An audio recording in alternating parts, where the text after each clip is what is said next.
আজ 22শে মে বিশ্ব জীববৈচিত্র্য দিবস।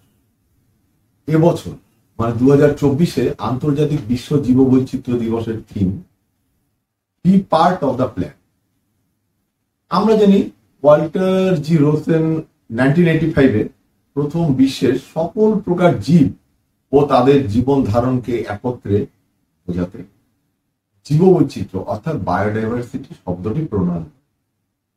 B part of the plan, এই প্ল্যান অর্থাৎ এই পরিকল্পনা সমাজের সকল স্তরের মানুষ, সংস্থা এবং সরকারি ব্যবস্থাপনাকে আহ্বান জানায় বায়োডাইভার্সিটি রক্ষা করার ফর লাইফ অন আর্থ। আমরা কি করতে পারি? আমরা আমাদের সীমিত ক্ষমতায় যেটুকু করতে পারি সেটা হলো, গ্রীষ্মকাল এসে গেছে, বর্ষাকে সঙ্গী করে মৌসুমী বায়ু ঢুকছে আমাদের বিভিন্ন রাজ্যে। তো এটা আমাদের এখানে কিন্তু বলা যায় আম, জাম, কাঁঠাল, লিচুর মৌসুম। এইসব ফলগুলো এখন হতে থাকবে, আমরা খাবো। আমাদের ছোট্ট একটা কাজ করতে হবে, শুধু এই ফলের বীজগুলোকে আমাদের একটু ধুয়ে সংরক্ষণ করে রাখবো।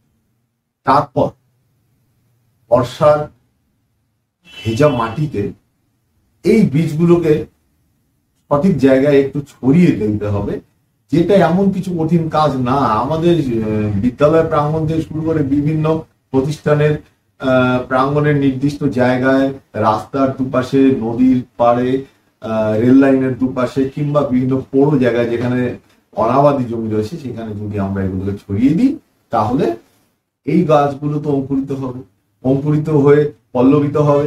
এইবার আমাদের আরেকটু দায়িত্ব, এই গাছগুলোকে একটু বড় করে, একটু যত্ন আমাদেরকে এই সময়টা নিতে হবে। তা যদি করতে পারি, অন্তত অর্ধেক গাছও যদি বেঁচে থাকতে পারে, একদিন এগুলোই তো পল্লবিত হয়ে বৃক্ষে পরিণত হবে। সেখানে আসবে মঞ্জুরি, ফুল ফুটবে, পাখি আসবে, পতঙ্গ আসবে, মর্মরিত হবে বাতাস।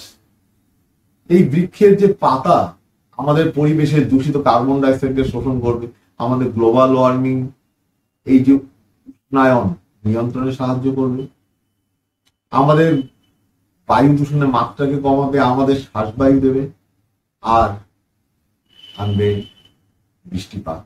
কিন্তু আজকের দিনে যেটা অত্যন্ত গুরুত্বপূর্ণ, এই গাছগুলোর উপর নির্ভর করে বেঁচে থাকবে বিভিন্ন পাখি, পতঙ্গ, ভ্রমর, মৌমাছি থেকে শুরু করে প্রজাপতি, বিভিন্ন হরিণ যারা গাছের পাতা খায়, আর পিঁপড়ের দল।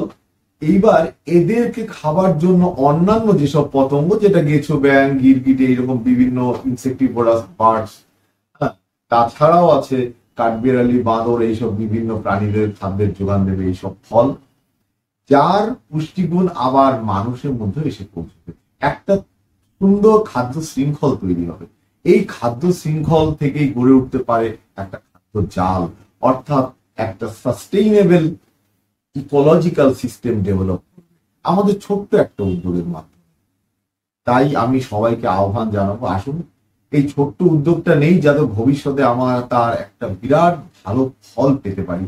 এই ফল দেয় গাছগুলো লাগানো ছাড়াও পরিবেশের কথা ভেবে আমরা নিম, অর্জুন, আমলকি,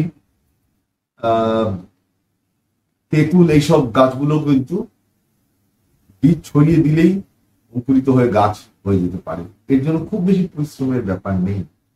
সামগ্রিকভাবে এই গাছগুলো যদি তাদের শাখা পোশাখা আকাশের দিকে বিস্তার করে উঠতে পারে, তো আমাদের পরিবেশ ভবিষ্যতের জন্য সুরক্ষিত পৃথিবী হয়ে উঠবে শস্য শ্যামলা, এবং আমাদের জীববৈচিত্র্য দিবস পালনের এটাই হবে সবচেয়ে বড় সার্থক।